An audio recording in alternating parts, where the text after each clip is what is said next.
find out this game. Kim Berke to start the title match on lane 41. And for her first two matches, the lanes seem to be pretty even, but lane 42 is definitely turning out to be the better lane for Kim.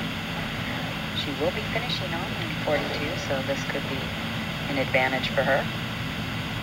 Before we get started into this match, I did want to welcome Sean Perry from Buffalo, New York, aboard the Ladies Pro Bowlers Tour. He is our new lane man this week. Lanes oiled 24 feet, buffed down to 35. Definitely some out-of-bounds area on the right, forcing the players really to play inside the track area, which again, inside between the second and third, between the second and fourth arrow. First major split of the night for Kim Berke, and it comes in the opening frame of the title match. The pressure is on. It changes the complexion. It does, and it has to loosen up Leanne Barrett just a tad. 677 series for Kim Berke. That's the first open I can remember in a long time from her. Let's see if Leanne Barrett will take advantage. The boomer from Yukon, Oklahoma. Both players similar in the way they like to cross the boards. They're going to be sending it right, but boy, this lady can hit the ball back.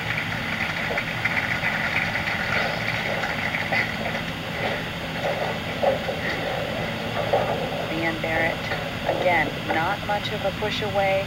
Pushes the ball very low. She's very slow in her approach.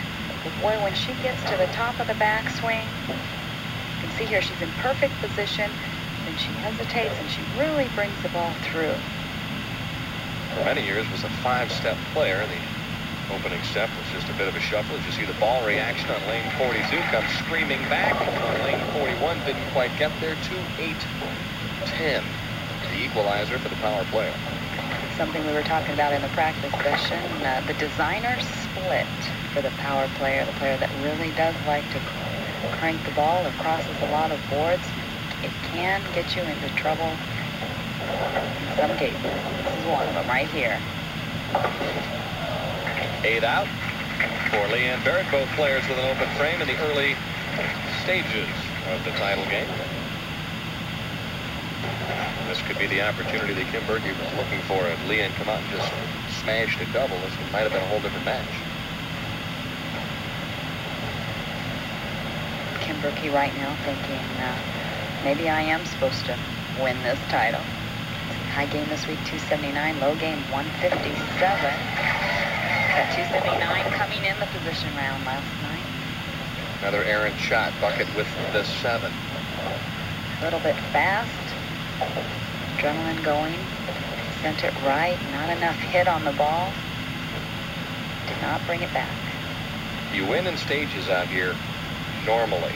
Get to the finals, and you get to the championship round, and you win a game or two there, and then you end up in a title match. You don't always win the first time around. But it's definitely one level after another. Not a good shot, back-to-back opens. The good news, though, is the fact that Leanne did open in the second, so she's not really that far behind. That's right.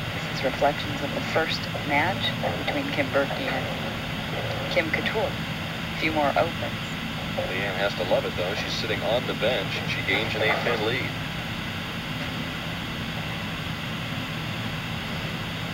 10-41. Kim Berke coming up high. See if she adjusts, and she does. But she moved a little with her feet on the approach. That ball set up very nicely. Again, we saw the lanes really break down very quickly in the first couple matches, and I'm sure they haven't stopped now. Leanne, always a deliberate player. Made a lot of changes in her game over the few years that she has been on tour. And it always amazes me once you reach the top. I've seen so many of these players take and revamp their game. And it's like, why? You were on top. Why did you want to do it? And, you know, always striving to be that much better. Constantly looking for that perfection. Interesting that Leanne told me that she's trying to get the ball into her swing a little earlier like she used to a few years ago, and she said she's playing a little bit now with the starting position in terms of where she's placing the ball for a little more speed, a little less speed, a little more hook, a little less hook.